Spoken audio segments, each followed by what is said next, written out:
자, 개장 전에 핫한 이슈를 미리 살펴보도록 하겠습니다. 오늘 함께해 주실 분은 벤자민 투자연구소의 신일섭 소장입니다. 어서 오십시오, 소장님. 안녕하세요. 안녕하세요. 네. 시장이 연일 하락하다 보니까 네. 기분이 그렇게 좋지 않지만 그래도 금요일이고 우리가 이런 상황에서 좀 모멘텀이 될 만한 게 뭐가 있을까라는 그렇죠. 얘기를 주제로 한번 나눠볼 텐데 네. 우리나라의 지수와 관련된 건 사실 또 반도체지 않습니까? 반도체는 이제 신일섭 소장님 같은 경우에는 올해 뭐 보지 말아라 얘기를 저희들이 여러 번 들었지만 예. 그래도 그 안에서 뭔가 이벤트가 나온다면 맞습니다. 조금 지금 당장은 아니더라도 내년부터는 좀 좋아질 수 있겠냐라는 얘기들이 나올 텐데 이제 곧 있으면 차세대 CPU와 관련된 얘기들이 나올 수 있다고 하더라고요. 정말 이번에는 인텔과 AMD가 예. 정말 신제품을 출시해 줄지 이게 참 궁금한데 예. DDR5 주가도 사실 여기에 연동이 되거든요. 그나마 우리 시장에서 찾아볼 만한 모멘텀들을 하나하나 짚어봐야 될 텐데 이건 또 어떻게 보고 계신지 궁금해요, 대표님. 결론적으로는 별 의미가 없을 것 같다는 생각이 네. 들고요. 왜냐면은 지금 왜 반도체 슈퍼사이클이 왜 나왔는지 아직도 이해가 안 되는데 반도체 슈퍼사이클이 나온 지 1년도 안 되는데 지금 혹한기 얘기가 나오니까 이게 온도차가 너무 심해서 도대체 어떤 부분에서 그렇게 그러다가 이러다가 또 반도체 슈퍼사이클이 다시 나오는 거 아닌가 싶기도 하고.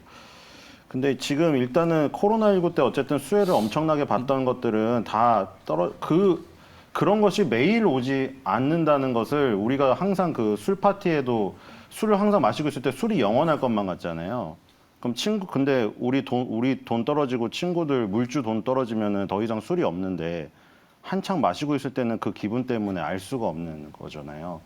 지금 뭐 예를 들어 아크 인베스트먼트 추종자분들도 많이 계시고 캐시우드 누나 언니 그분 팬도 많으시긴 한데 그분이 거의 테슬라가 준 비디오 커뮤니케이션의 그 펀드의 4분의 1이 있습니다. 물론 워렌 버핏도 애플의 40%를 넣고 있는 이 상황에서 뭐 투자들의 다 대가나 그루들이 다 뭐 계란을 한 바구니에 담는데 뭐 굳이 캐시우드만 갖고 그러는데 아예 결이 다르잖아요. 투자 종목 자체가. 그러니까 캐시우드가 투자했던 종목들은 대부분 코로나19 때 엄청나게 수혜를 봤던 기업들이죠. 그러니까 추종하는 것도 좋고 지금 굉장히 뜨거운 것도 좋은데 그 뜨거웠던 게 자기의 그 실력보다 더 간 거 있잖아요. 예를 들어 줌 비디오 커뮤니케이션 많이 이용합니다.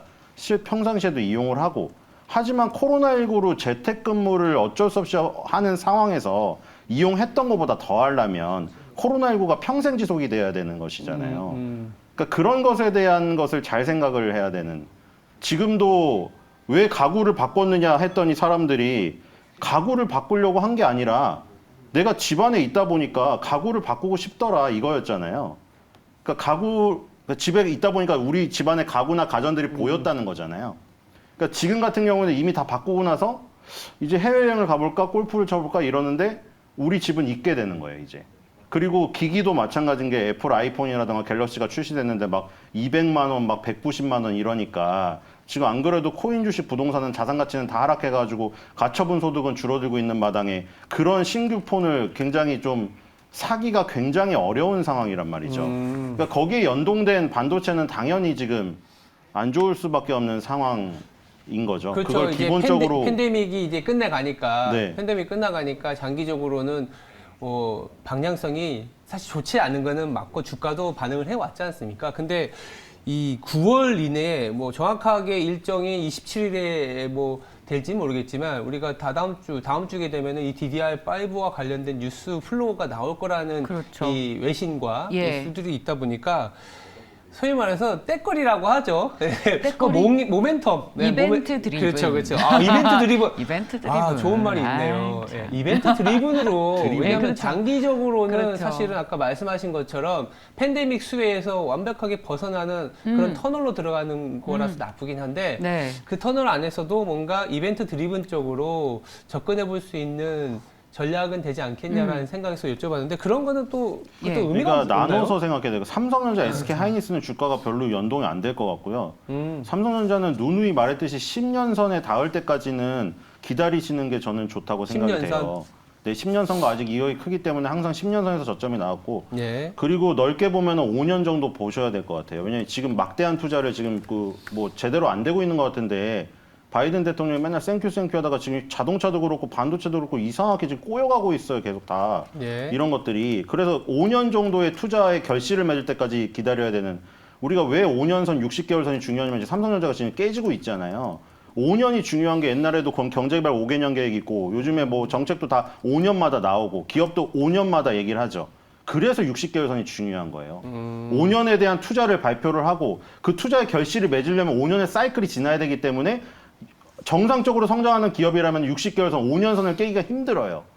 그런데 그게 깨진다는 거는 기업 가치가 그 이상으로 훼손될 가능성이 있기 때문에 깨지는 거라 그래서 중요한 것이고 기술적으로는 그 대신에 뭐 DDR5가 나오는 기대감. 일단 지금 정확히 말하면은 DDR5에 적용되는 지금 CPU가 나왔죠. 나왔는데 어디께 나왔냐면은 우리 가정용에서 쓰는 데스크탑용 CPU 그게 나온 거죠. 인텔은 이미 발표를 했죠. 작년에 이미 발표를 했고요. 그리고 지금 AMD도 지금 출시를 앞두고 있습니다. 9월 27일 날. 그리고 지금 언론에 계속 나오는 거는 뭐냐면 그 사파이어 래피진이 뭐니 그거는 서버용 CPU예요. 맞아요. 그러니까 우리 가정용 데스크탑에서 쓰는 건 이미 출시가 됐어요. DDR5를 넣을 수가 있어요.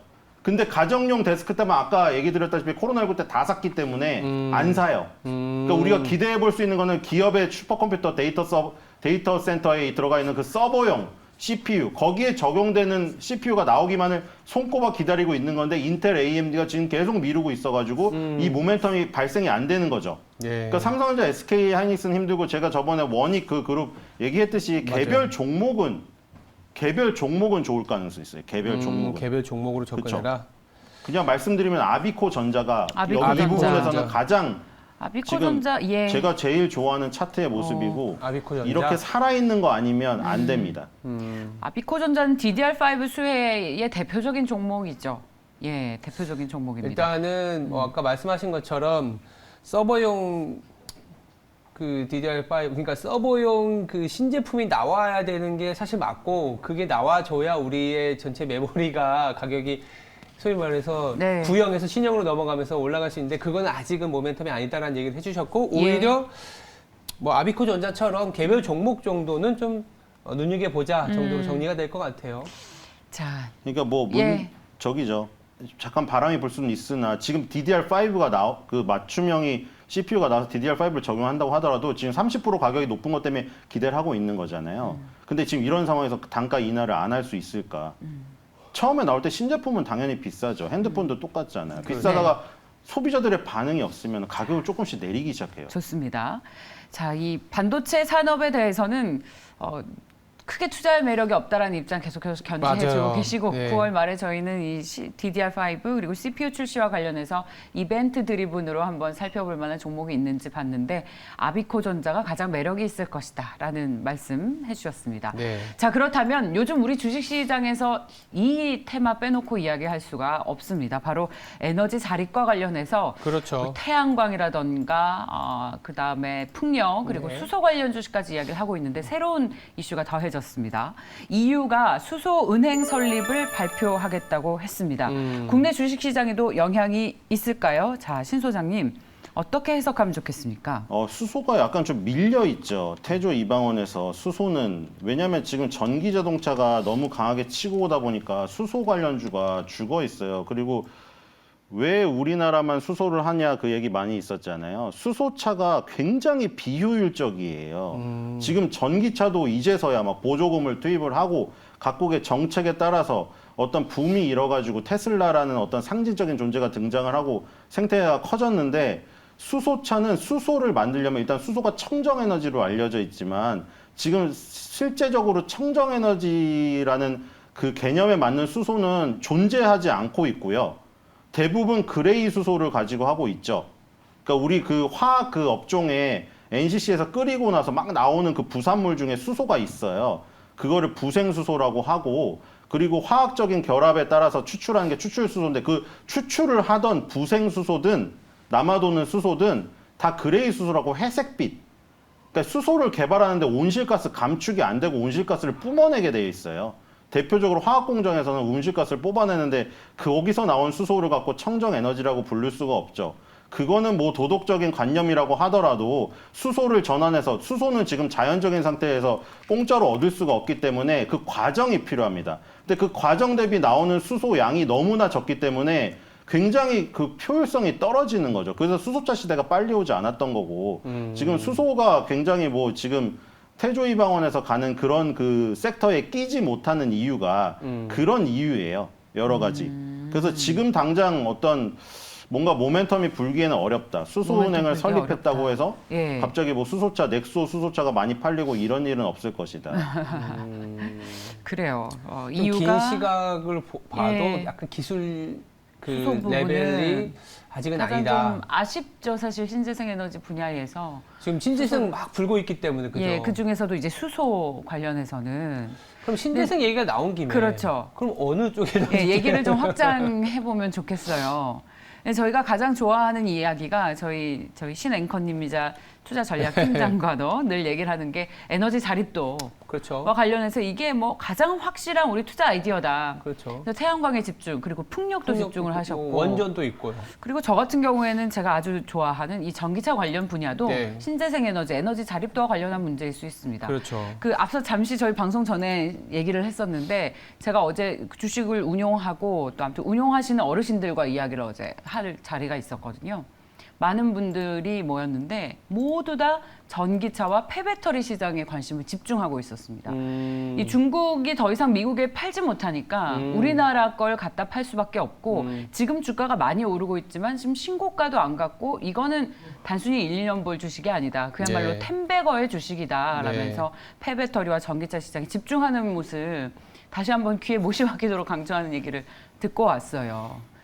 예. 아, 템베가 가슴만 들어도 듣기만 해도 가슴이 뛰는. 뛰는 가슴만 얘기죠. 들어도 뛰기만 하네요. 가슴만 들어도 뛰기만. 네.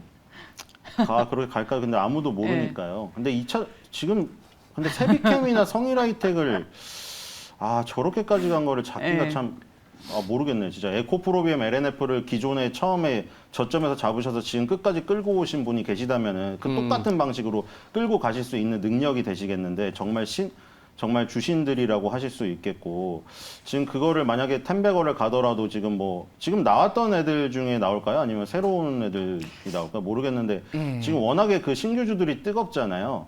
그 지금 폐배터리 에코프로비엠은 빠지는데 에코프로가 오르는 이유는 에코프로비엠은 이제 소재 쪽이 약해지면서 지금 장비 쪽으로 완전히 넘어갔잖아요. 2차전지 패권이 지금 LNF 하나 남고 전부 다 깨졌어요. 차트가 배터리 3사부터 시작해서 다 깨졌고 LNF 하나만 남았는데 완전 저기 장비 쪽으로 다 갔죠. 그래서 세비캠이니 성일하이텍이니 그리고 폐배터리 자회사를 갖고 있는 에코프로가 급등을 하고 있잖아요.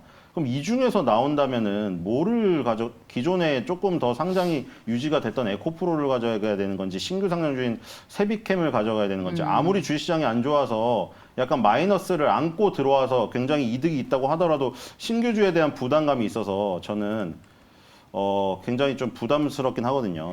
저는 아직도 사실 피팅을 보고 있기 때문에. 피팅 업체를 아직도 보시는군요. 처음부터 계속 피팅을 얘기했기 때문에. 예. 그럼 아예 좀 아이디어를 다르게 가져가시는 거네요. 저희 신재생 에너지 얘기를. 그러니까 폐배터리가 지금 워낙에 뜨거웠고 이미 상승이 엄청나게 나왔기 때문에 어느 시점에 접근해야 될지 사실 모르겠어요. 저희는 그래서 어제 사실 다 알려진 종목이고 다들 좋아하시는 종목이지만 엔캠 얘기. 엔캠 그렇죠. 했어요. 많이 나왔죠. 네, 엔캠 많이 나왔고 또 최근에 많이 오르기도 했지만 또 많이 떨어졌고 네. 그러니까 길게 볼 만한 이런 아이디어로 접근해 볼 만한 좀 긴 시각으로 일종의 텐베거가 되지 않겠느냐 엔캠이 거론이 됐는데 우리 요즘 굉장히 활발하게 여기저기서 또 네. PT도 다니시고 네. 하시잖아요. 맞아요. 예.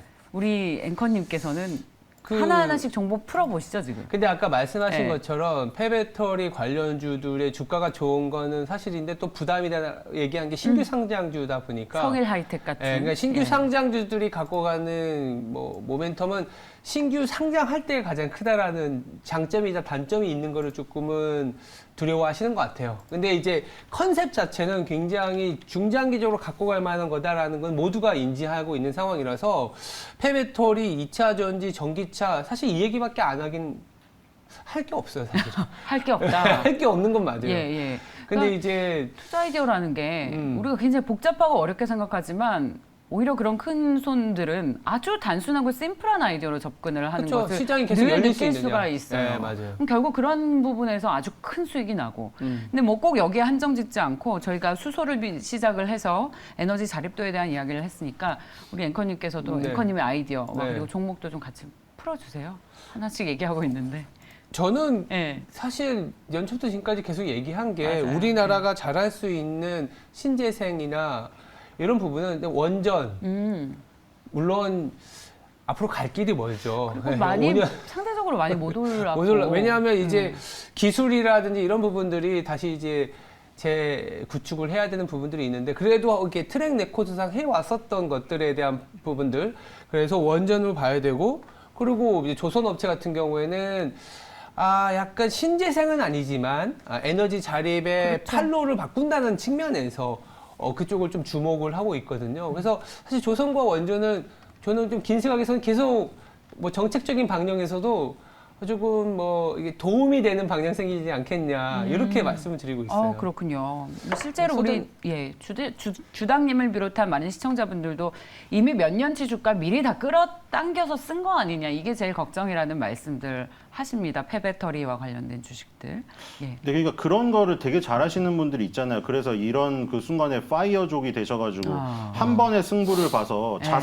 자산가의 반열에 오르신 분이 굉장히 많잖아요. 근데 저는 그러니까 그런 식당에 갈 때도 저는 그런 스타일이에요. 이미 한 5년 이상 그 식당을 잘 운영했어요. 인기가 많았어요. 거기서 신메뉴가 출시됐는데 그것까지 인기가 많은 식당을 저는 선호하지.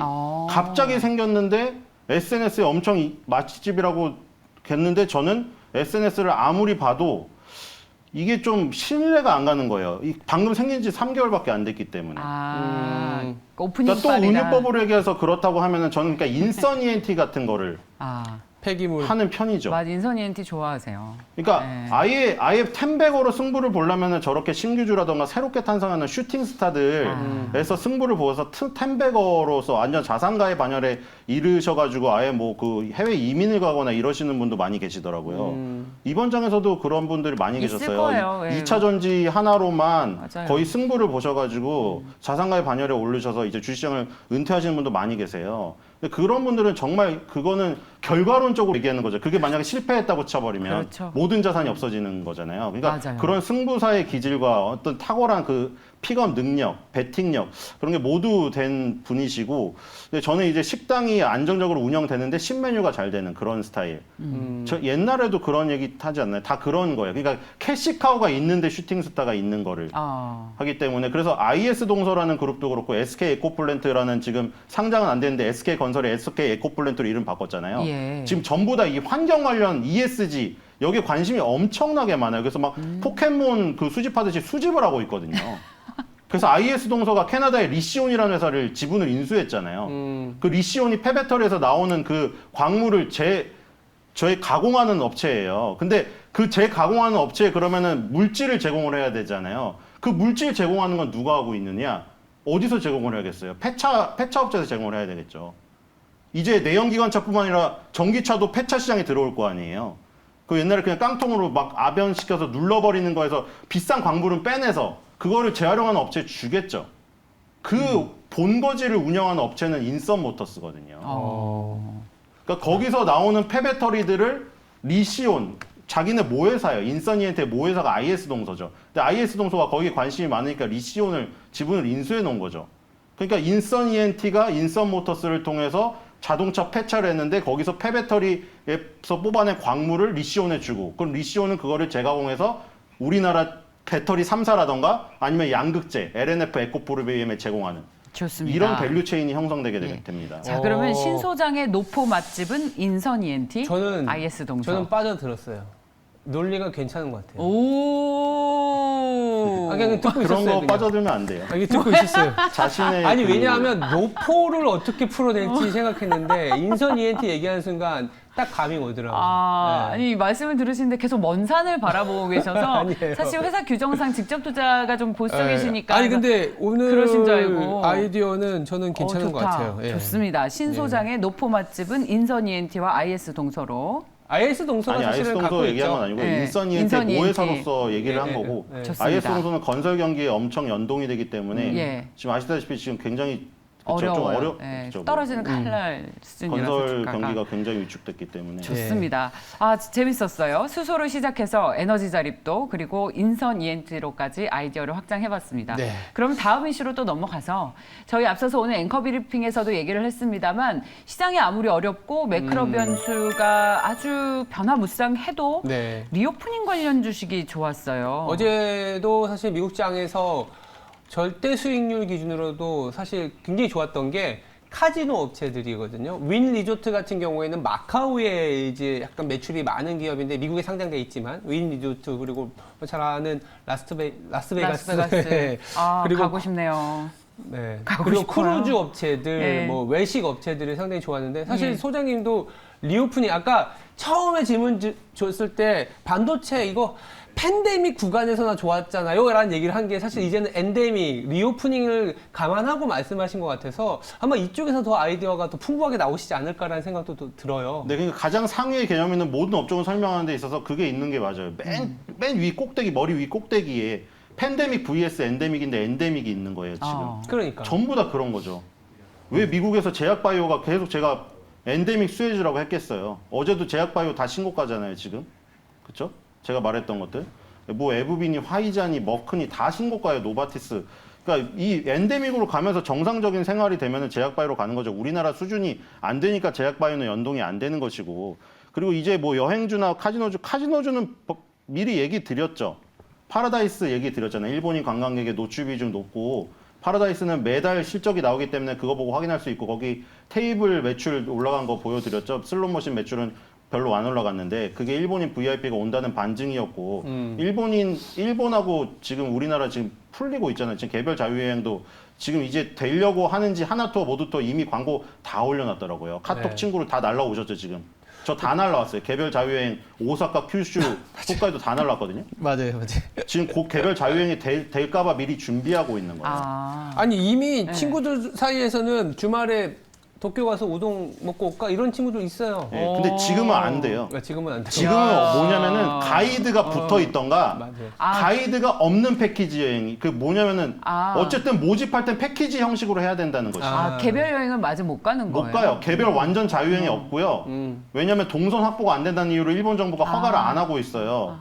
그리고 가이드가 있어도 뭐 식사 시간엔 자유로울 수 있으나 동선을 벗어나서 다른 데로 혼자 가는 건 되지 않아요. 그 완벽한 그러니까 지금은 하나투어 모두투어의 패키지를 사야 돼요. 항공권하고 호텔 뭐 에어텔을 포함된 그걸 같이 사서 가서 그 안에서 살짝 그 안에 식당 안이나 쇼핑몰 안에서의 자유 활동만 보장이 되는 거고 완전 개별 자유 활동 자기가 인증샷 찍고 막 노다니는 게 안 돼요. 근데 그런 게 이제 풀릴 가능성이 아까 일본 그 관계자가 말을 했기 때문에 이제 곧 풀릴 가능성을 염두에 두고 하나투어 모두투어가 그걸 말했다. 그래서 지금 뭐 하나투어랑 파라다이스가 지금 전부 다 20년 선에 있거든요. 주가가 20년 선 연봉에서. 하나투어 모두. 예, 하나투어랑 파라다이스요. 예. 모두투어는 20년이 안 돼서 20년 선이 없어요. 지금 파라다이스가랑 하나투어가 다 20년 선인데 건설주나 철강주에서 얘기 드렸다시피 20년 선을 붕괴한 것은 아예 그 어떤 기업의 가치가 훼손되거나 섹터의 어떤 영향력 자체가 너무 낮아져 산업의 영향이 낮아져서 완전 훼손이 된 거예요, 차트가. 파라다이스랑 하나투어는 지금 그 라인에 와 있거든요. 만약에 여기서 파라다이스 하나투어가 거의 뭐 멸망의 길을 걷지 않는다면 위치 에너지 상으로는 가장 낮은 20년 내 가장 낮은 가격인 건 맞죠. 네. 여기서 모멘텀만 들어오고 살아나면은 거의 최후의 절벽 끝에서 살아나는 거죠, 이거. 파라다이스랑 하나투어가 그동안 버틸 만큼 버텼고 인원들 자를 만큼 잘났고 이제 몸집을 축소해서 더 이상 뺄 게 없는 상황에서 시간만 끌고 버텨왔습니다. 드디어 서광이 비치는 것이. 야, 드디어 여행주 볼 때가 됐네요. 얼마나 힘들었습니까? 코로나 기간 때 실적도 없고 직원들도 많이 자르고. 근데 이제는 드디어 그렇다고 주식도... 강한 어조로 말했다고 파라다이스나 하나투어가 무슨 급격하게 로켓포 쏘아 올리듯이 가는 것을 저는 생각하고 있지 않다는 것을 이게 얘기 바닥을 드립니다. 잡아간다. 예. 근데 사실은 우리나라의 그 뭐 요거에는 큰 기대는 사실은 없습니다. 그럼 뭐 저번에 제가 분명히 얘기 드렸잖아요. 그러니까 그 아까 뭐죠? 모멘텀 무슨 이슈 드리븐인가요? 네. 그 정도밖에 안 돼요. 이벤트 이벤트 드리븐. 드리븐. 그러니까 그 이상을 가려면 그때 어. 얘기 분명히 드렸잖아요. 하나투어에 지금 하나투어 2.0이라고 나온 게 네. 이미 그거 몇 년 전에 했어야 되는 거다. 예.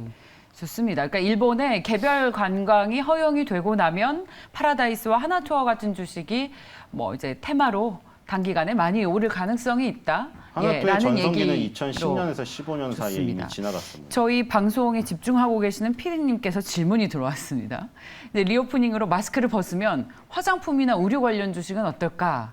그리고 저도 최근에 충무로를 비롯한 다양한 곳에서 외국인 관광객들이 굉장히 눈에 띄게 많이 늘었어요. 그럼 우리나라 화장품, 우리나라 의류 또 엄청 좋아하잖아요. 그러니까 제가 생각하는 관점은 글로벌이거든요. 왜 제약바이오가 똑같이 못 가느냐 우리나라는. 이렇게 좋은데 왜 제약바이오 엔젤 투자해서 돈이 다 빠져나가고 우리나라의 위상이 안 되는 거예요. 제약바이오 능력 자체가 아예 규모 자체가 캐파 자체가 상대가 안 되는 것이고 왜 지금 음식료가 안 갈까요? 미국은 지금 음식료가 다 가고 있는데요. 근데 우리나라의 음식료는 글로벌화 되지 못했기 때문이고 유통도 글로벌화 되지 못했기 때문이고 의류나 화장품도 마찬가지. 화장품도 북미나 유럽은 전혀 진출을 못하고 설화수나 지금 더 히스토리 오브 후 전부 아시아인 중국인 피부에 맞춰져 있는 제품이잖아요. 중국이 문 닫아버리니까 끝나버린 거죠. 그러니까 거기서는 어렵다. 당연히 에스티로더를 하는 게 다 맞는 것이고 아, 미국 시장에 상장돼 있는 네. 그리고 우리나라도 글로벌로 진출하고 있는 의류 정도. FNF라던가 더 네이처홀딩스 이 정도 문을 두드리고 있는 예. 업체가 낫지. 의류도 사실은 뭐 어그부츠를 만드는 지금 그렇죠? 그런 거를 하는 게 낫죠. 어그부츠 만드는 회사가 어그부츠. 예. 어그부츠를 만드는 어그가 회사가 상장돼 있는 아니 어그라고 어그부츠라고 상장되어 있지는 않고요. 갑자기 그 네. 이름이 생각이 안 나는데 찾아보겠습니다. 네, 미국에 상장되어 있습니다. 아, 예. 의류주들은 그 수출 모멘텀으로 환율 수혜를 받는다면서 요즘 많이 올랐어요. 또 많이 거론되고 각광받고 있습니다. 그리고 환율 얘기만 살짝 하면은 아, 예. 우리나라의 절호의 기회가 그 부분에서 옵니다. 예, 위안화의 약세가 그동안 우리가 보지 못한 우리나라가 맨날 메이드 인 차이나의 저가 공사에 시달려고 산업들이 다 도태됐잖아요. 지금은 역사적으로 킹 달러에다가 위안화 약세가 지속적으로 될 수 있는 상황이기 때문에 원화에 대비해서요. 그래서 우리나라의 경쟁력이 엄청나게 올라간다. 이미 문화적으로는 압살했죠. 이번에 우리 에미상도 받았죠. 압살했죠. 그렇기 때문에 이렇게 압살을 해놓은 상태에서 일반 제품 같은 경우에 가격 차이가 줄어든다. 엄청난 효과입니다. 사드 보복이 없었다면. 그래서 지금 뭐 주식시장이 환율 때문에 안 좋고 이러고 있는데 지금 반대로 생각해야 되는 상황입니다. 아, 중국산 제품에 비해서 우리나라의 경쟁력이 엄청나게 올라갈 수 있는 그 절호의 대표적인 기회예요. 중국산 제품보다 우리의 경쟁력이 올라갈 수 있는 제품을 찾아라. 그건 다음 이 시간에. 차들은 아니고 환율이 그렇게 뭐 지금 우리나라에 안 좋은 것보다는 좋은 부분으로 발전될 가능성이 좋아요. 엄청 많다는 예. 것이죠. 위안화의 약세가 그동안 중국산 저가 제품들의 공세에 휘둘렸던 게 상쇄되는 부분이 나온다. 그 중에 하나가 이제 뭐 요즘 오르고 있는 태양광, 2차 전지 그럴 소재들도 수도 포함이 있습니다. 되죠. 태양광 업체들 다 망했죠. 맞습니다. 저가 공세에 의해서. 예, 중국 업체들이. 예, 좋습니다. 우리나라 업체들이요. 예. 근데 이제 반격이 시작됩니다. 좋습니다. 자, 어떤 반격이 시작되는지는 다음 이 시간을 기대해 주십시오. 벤자민 투자연구소의 신일섭 소장과 함께했습니다. 잘 들었습니다. 감사합니다.